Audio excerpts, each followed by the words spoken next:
नमस्कार, हम माला तिवारी आप सभी के लिए लेकर आए हैं शानदार अच्छा सा जनेऊ के गीत।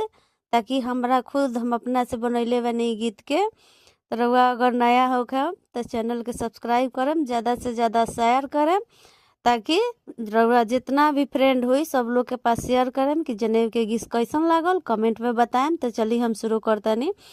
गंगा कयारे ही पारे बरुआवा पोकारे लाए। गंगा कयारे ही पारे बरुआवा पोकारे लाए। ए भेजी ना बसंत बाबा नाव बरुआ चलिया आवसु है। ए भेजी ना राजमोहन बाबा नाव बरुआ चली आवस है। ना घर नावा ना बेरा नाही रे घरे के वाटाए। ना घर नावा ना बेरा नाही रे घरे के वाटाए।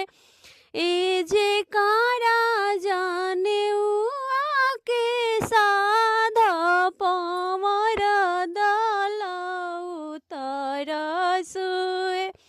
ए जे कारा जाने के साध पमर दलाउ रेला है। भिजलया बरुआवा के चंदन है। भिजलया बरुआवा के चंदन है। आहे भिजेला सोरहो सिंगार तो यही रे जनेउआ लागे। आहे भिजेला सोरहो सिंगार तो यही रे जनेउआ लागे।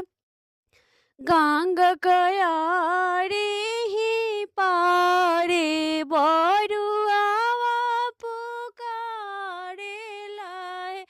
ए भेजी ना संतोष पापा नाव बरुआ चलिया आवसए। ए भेजी ना दीपक चाचा नाव बरुआ चलिया आवसुए। ना घर नावा ना बेरा नाही रे घर के वाट है। ना घर नावा ना बेरा नाही रे घर के वाट है। ए जे का